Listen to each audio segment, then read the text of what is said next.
सेरो अब म माननीय संस्कृति पर्यटन तथा नागरिक उड्डयन मन्त्री योगेश कुमार भट्टराईलाई संस्कृति पर्यटन तथा नागरिक उड्डयन मन्त्रालय सम्बन्धी विनियोजन शीर्षकहरूमाथिको छलफलमा उठेका प्रश्नहरूको जवाफ दिन समय उपलब्ध गराउँदछु।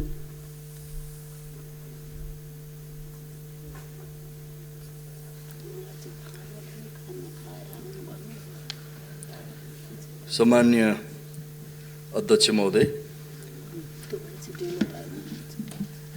यस सम्मानित सभामा विनियोजन शीर्षकमाथि को छलफलका क्रममा संस्कृति पर्यटन तथा नागरिक उड्डयन मन्त्रालय अन्तर्गत मान्यज्यूहरूले उठाउनुभएका विभिन्न जिज्ञासाहरूको सम्बन्धमा आफ्ना संक्षिप्त धारणाहरू राख्नको निम्ति म यहाँ उपस्थित भएको छु। यो समयको लागि सम्माननीय अध्यक्षज्यू मार्फत सम्पूर्ण मान्यज्यूहरूलाई म धन्यवाद दिन चाहन्छु। मान्यज्यूहरू सबैलाई अवगतै छ, यो कोभिड-19 को कारणले सिङ्गो विश्व अहिले एक किसिमले भन्ने हो भने निकै नै कष्टसाध्य अवस्थामा गुज्रिएको छ। त्यसले हरेक देशका अर्थतन्त्रहरूलाई गम्भीर नकारात्मक असर पारिएका छन् र त्यसमध्ये पनि सबैभन्दा बढी यो पर्यटन क्षेत्रकोमा यसको असरहरू देखा परेका छन्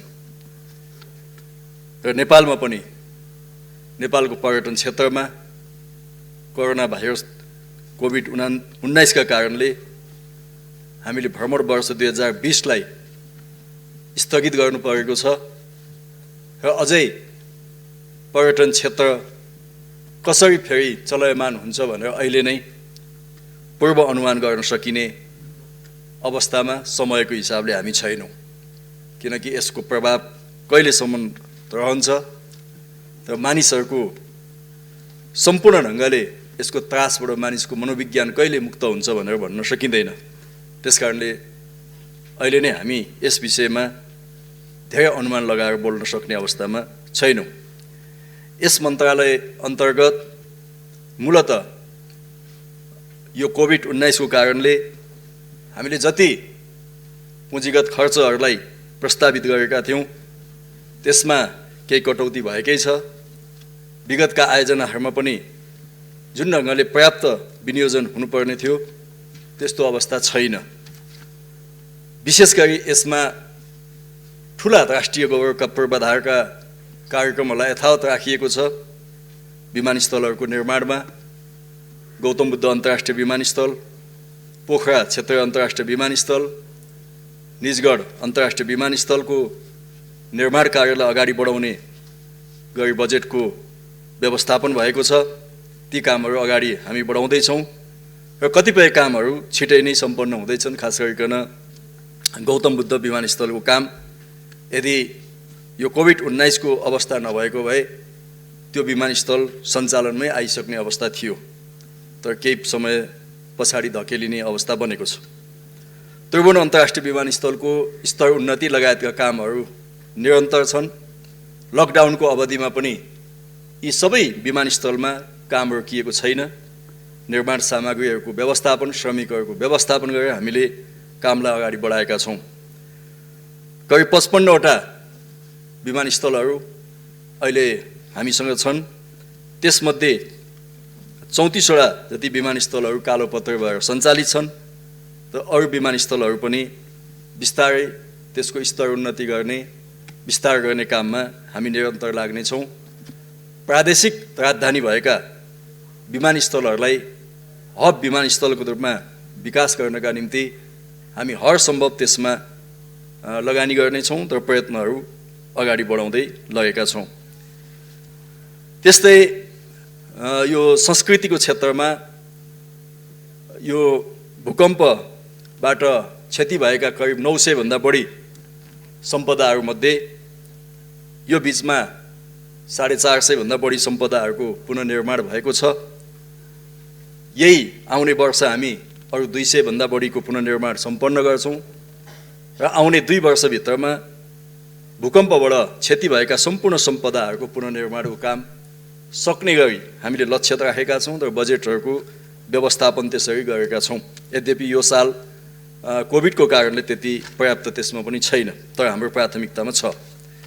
त्यस्तै पर्यटनको क्षेत्रमा सानातिना आयोजनाहरूमा पनि केही रकमहरू विनियोजन गर्नुपर्ने बाध्यता पनि हुन गयो, तर हाम्रो चाहिँ प्राथमिकता ठुला पर्यटकीय गन्तव्यहरूको निर्माण गर्नेतिर नै जानेछ।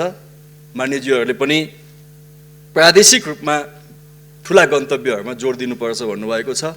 त्यसमा हामी प्रदेश सरकारसँग समन्वय गरिकन, स्थानीय तहसँग समन्वय गरिकन हरेक प्रदेशमा मुख्य गन्तव्यहरूको छनौट उहाँहरूको सहमतिमा गर्नेछौँ र त्यसलाई बहुवर्ष योजनामा रूपान्तरण गर्दै अलिकति दीर्घकालीन प्रभाव छोड्ने पर्यटकीय गन्तव्यहरू विकास गर्न हामी लाग्नेछौँ।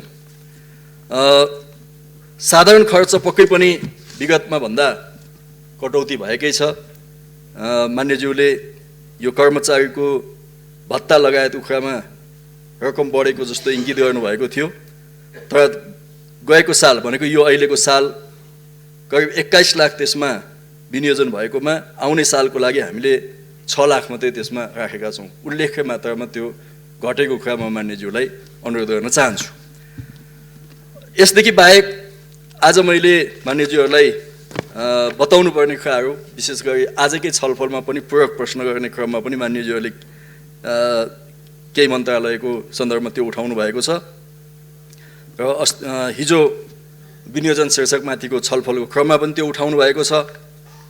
साथै हिजो मात्रै नेपाली काङ्ग्रेसको संसदीय दलको तर्फबाट प्रधानमन्त्रीज्यूलाई ज्ञापन पत्र बुझाउने क्रममा पनि यी विषयहरू समावेश भएको हुनाले एउटा जिम्मेवार सरकारको नाताले यी प्रश्नहरूको उचित जवाफ यहाँहरूलाई उपलब्ध गराउनु अथवा यसमा सरकारको धारणा प्रष्ट गर्नु एउटा जिम्मेवारी भएको हुनाले मैले यो कुरा मान्यज्यूहरूलाई निवेदन गर्न चाहन्छु। त्यसमा विशेष गरी यो लकडाउनको अवधि कोरोना भाइरसको कारणले अन्तर्राष्ट्रिय उडानहरू प्रभावित भएका छन्। विदेशबाट आउनुपर्ने नेपाली अथवा विदेशी यात्रुहरूलाई ठुलो कष्ट भइरहेको छ र नेपालबाट जानुपर्नेहरूलाई पनि कष्ट भएको छ, परिवारको बिछोड भएको छ। कोही परिवारको सदस्य अमेरिकामा हुनुहुन्छ, कोही क्यानाडामा हुनुहुन्छ, कोही नेपालमा हुनुहुन्छ। यसले वास्तवमा एउटा बिछोडको स्थिति बनाइरहेको छ। यस्तो अवस्थामा सरकारले सकेसम्म बढी मात्रामा सहजीकरण गर्ने भूमिका खेल्ने हो। म यहाँ मान्यज्यूहरूलाई त्यो निवेदन गर्न चाहन्छु।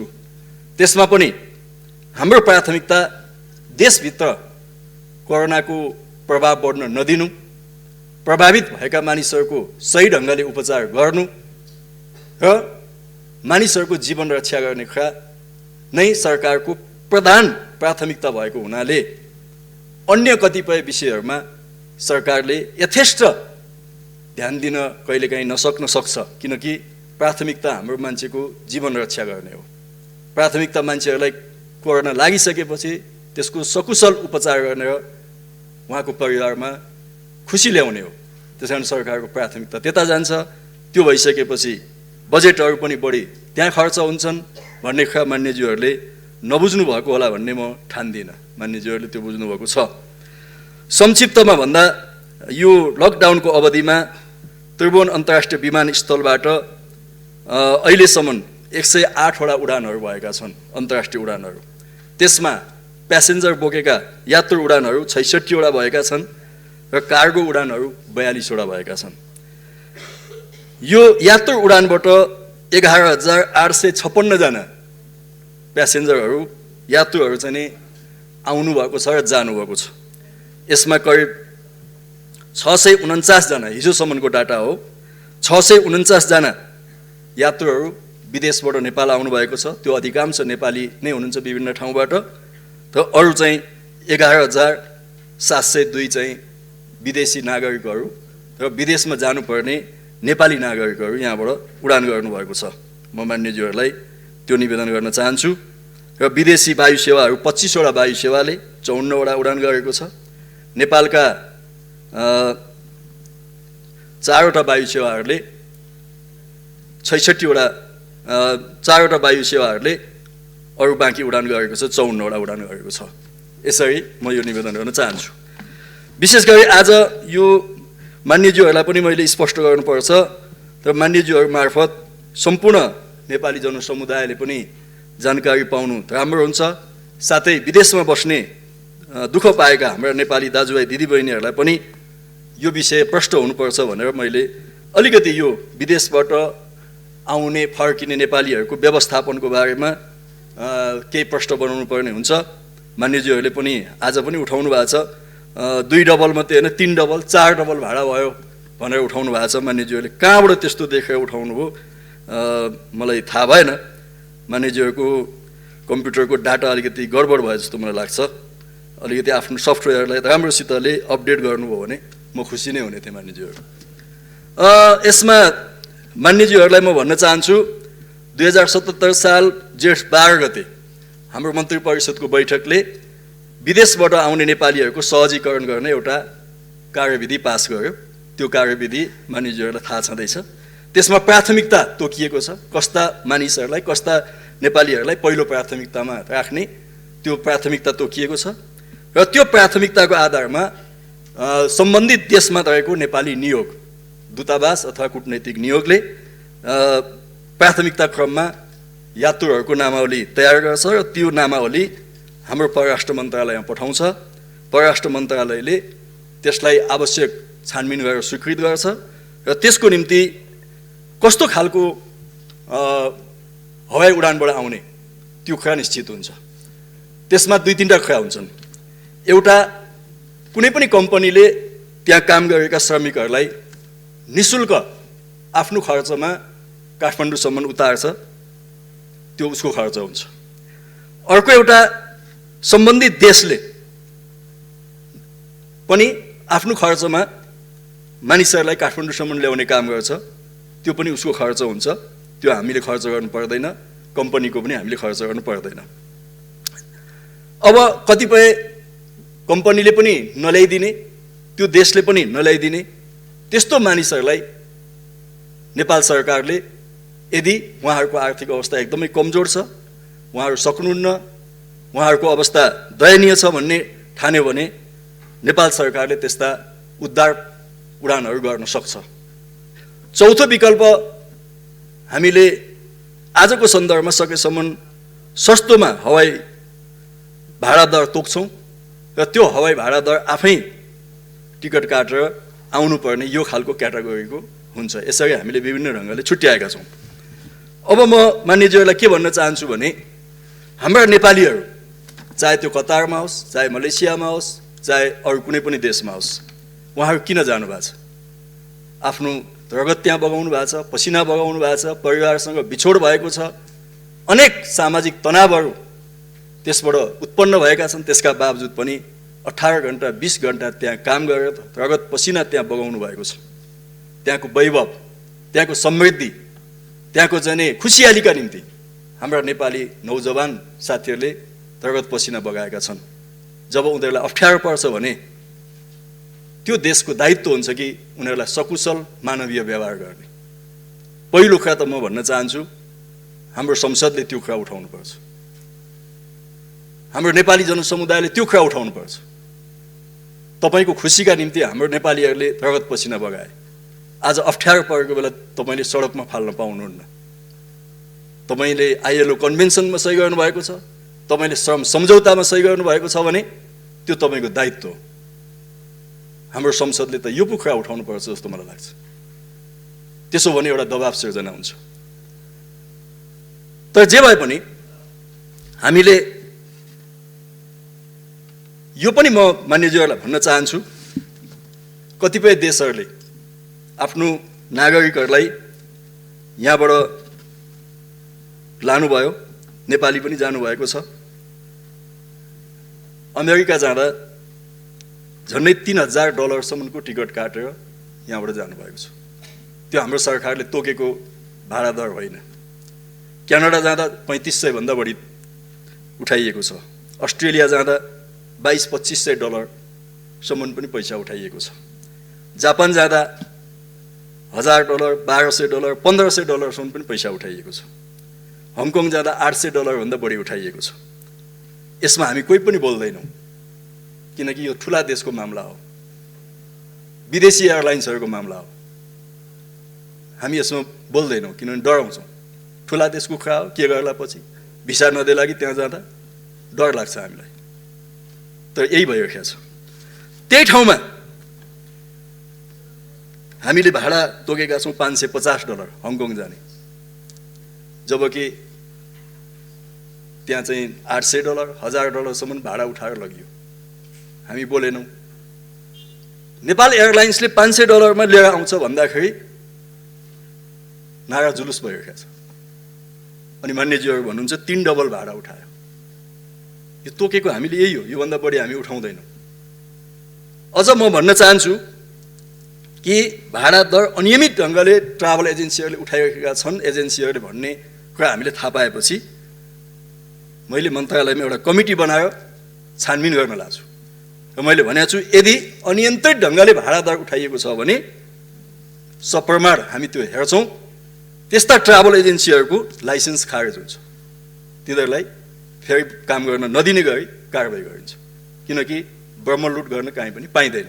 सरकार भनेको नियमनकारी निकाय हो, त्यसले नियमन गर्छ। त्यसकारणले हामीले त्यसरी तोक्यौँ। जापान जानेले $1200-1500 तिरेर गए।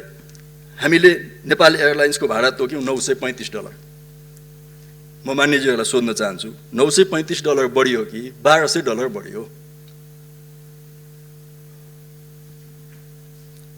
हामीले अस्ट्रेलियाको भाडा दर तोक्यौँ $1615। अस्ट्रेलिया जानेले तिरेका छन् $2200-2500 सम्म।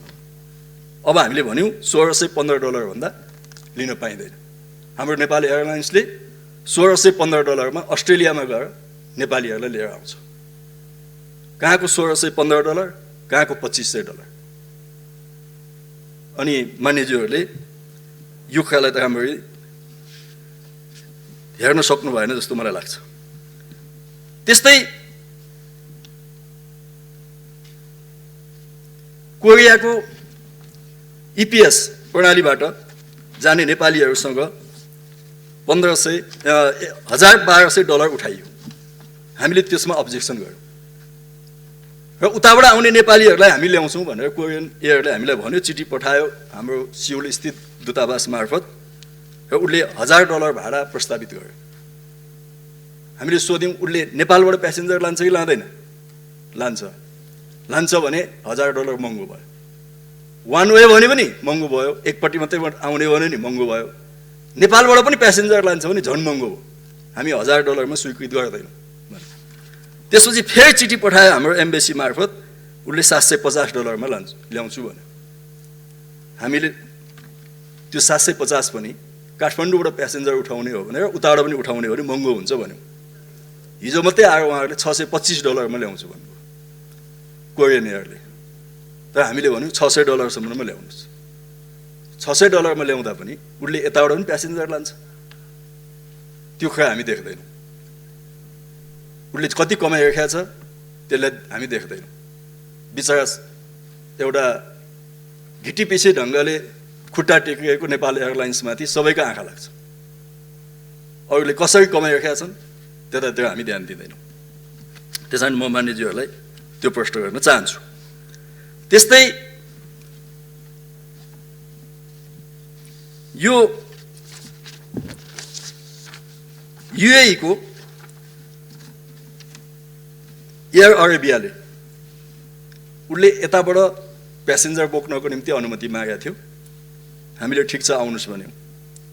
साथै उताबाट पनि प्यासेन्जर ल्याउँछु भनेपछि तपाईँको भाडा दर कति हो भनेर सोद्धाखेरि $500 भन्यो UAE को लागि। हामीले भन्यौँ $500 महँगो हुन्छ। जबकि नेपाली एयरलाइन्सलाई हामीले कति तोकेका छौँ भन्दाखेरि UAE को लागि जम्मा $360 तोकेका छौँ। हामीले भन्यौँ $360 मा तपाईँ प्यासेन्जर ल्याउनुहुन्छ भने आउनुहोस् भन्यो।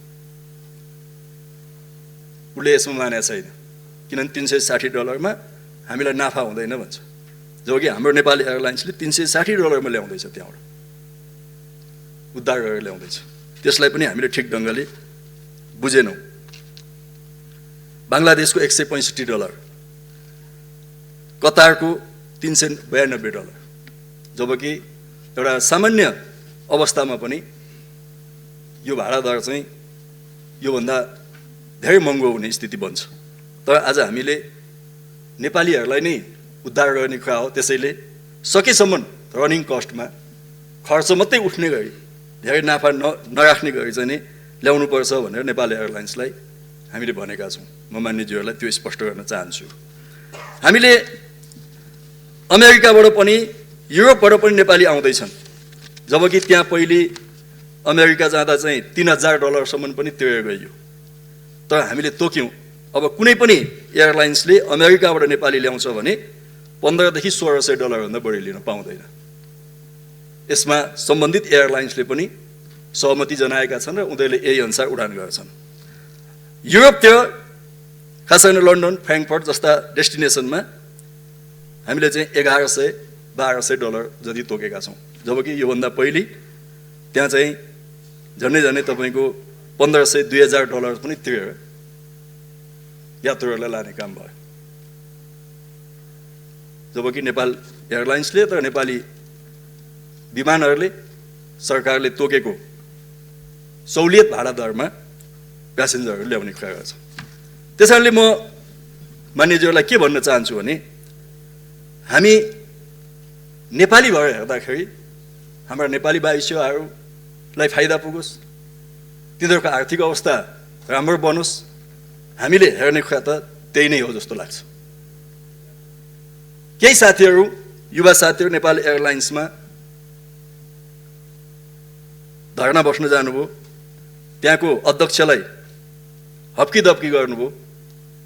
तर ती मित्रहरू कुनै पनि ठुलो देशको एयरलाइन्स अथवा बिचमा बसेर अकुत नाफा कमाएका ट्राभल एजेन्सीहरूसँग प्रश्न सोध्न पनि हिम्मत गर्दैन। तर हाम्रो एउटा बल्ल यसो चलिराखेको नेपाल एयरलाइन्समाथि धावा बोल्न जान्छन् र आफ्नो बहादुरी देखाउँछन्। त्यस्तोलाई मैले के भन्नु खै।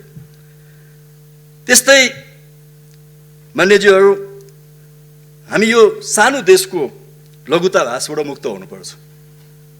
कुनै देशका प्रधानमन्त्रीले योगाभ्यास गर्नुस्, एकदम अर्गानिक खानुस्, प्रतिरोधी क्षमता बढाउनुस् भन्दाखेरि धेरैले प्रशंसा गरे। ओहो, प्रधानमन्त्री त यस्तो पो हुनुपर्छ, जनतालाई कन्भिन्स गर्ने, कोरोनाको विरुद्ध लड्ने।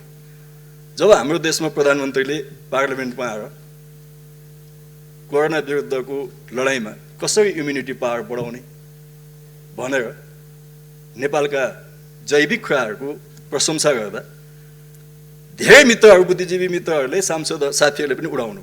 ओहो, हाम्रो प्रधानमन्त्रीलाई त कहाँबाट ज्ञान आएछ, हाम्रो प्रधानमन्त्रीको ज्ञान खोज्न हिँड्नु हो साथीहरू। अरू देशका प्रधानमन्त्रीको प्रशंसा, हाम्रो देशका प्रधानमन्त्रीले त्यही भन्दाखेरि कहाँबाट पढेर आएछ हाम्रो प्रधानमन्त्री भनेर खोज्न हिँड्नु हो। मलाई लाग्छ कि यो सानो देशको लघुताभास लिनु पर्दैन। सत्य कुरा, चाहे त्यो सानो देश होस् चाहे ठुलो देश होस्, त्यो हामीले बोल्नुपर्छ। मलाई लाग्छ यही कुरा यहाँ पनि उपयुक्त हुन्छ जस्तो मलाई लाग्छ।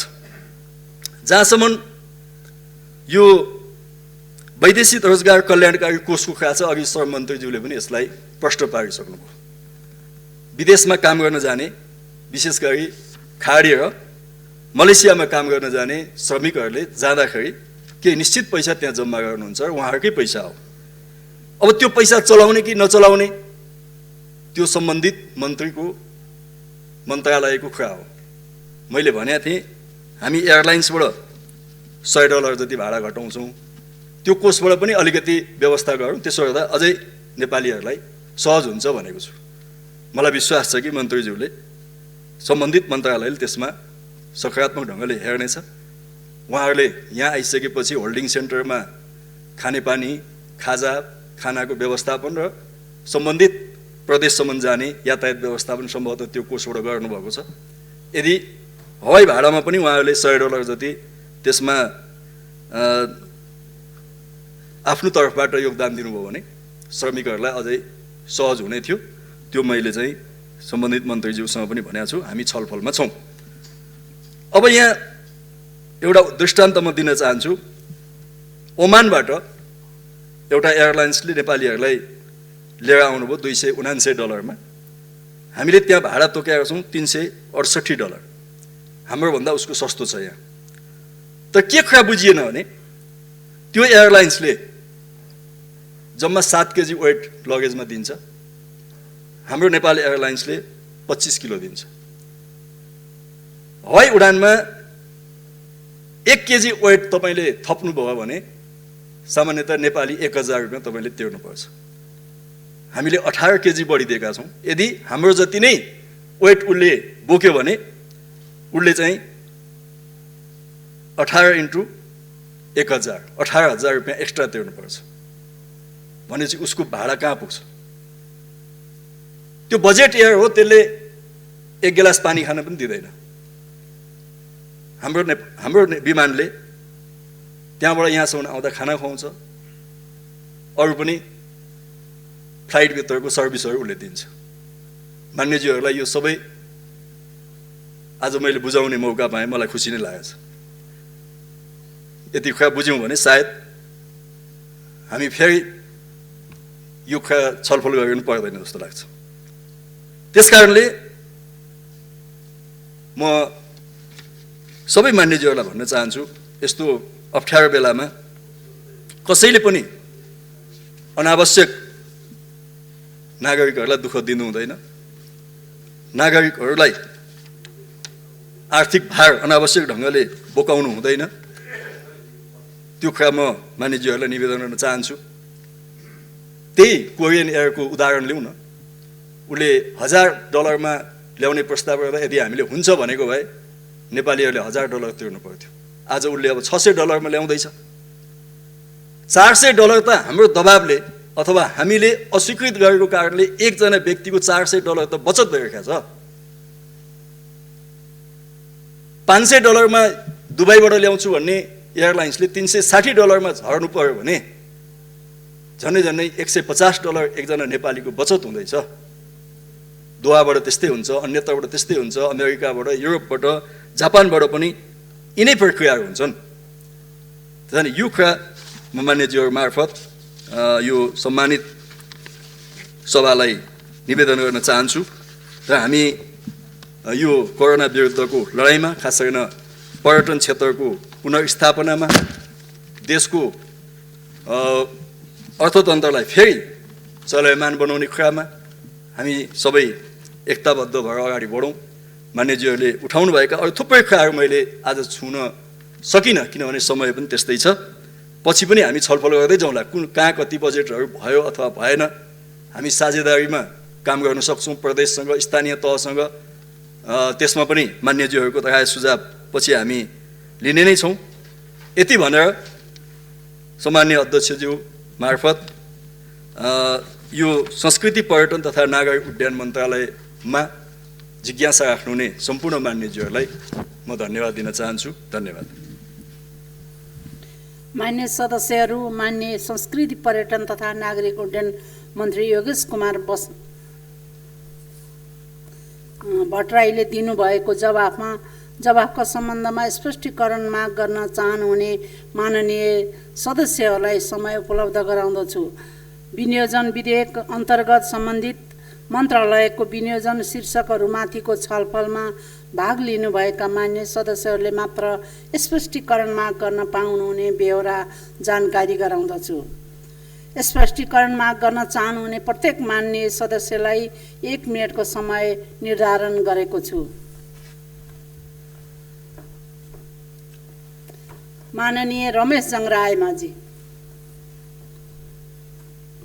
सम्मान्य अध्यक्ष महोदय, मन्त्रीले भनेअनुसार प्रश्न सोध्नु मात्रै 5 मिनट लाग्ने भयो, तर 1 मिनटमा सोध्नुपर्नेछ।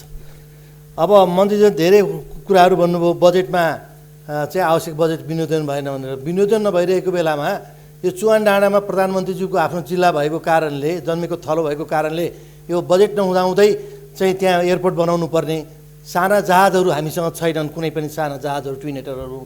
अनि त्यहाँ चाहिँ के व्हाइट बडी लाने हो कि के हो प्रधानमन्त्रीज्यू? अनि हामीसँग 4-4वटा जहाजहरू यहाँ घाम तापेर बसेका छन्।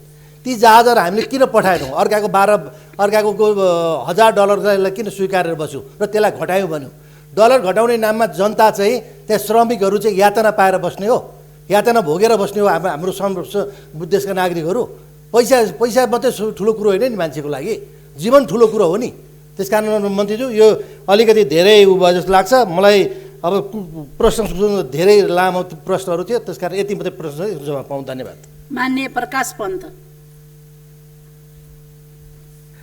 सम्माननीय अध्यक्ष महोदय, मन्त्रीज्यूहरूसित संक्षिप्त उत्तर चाहन्छु है।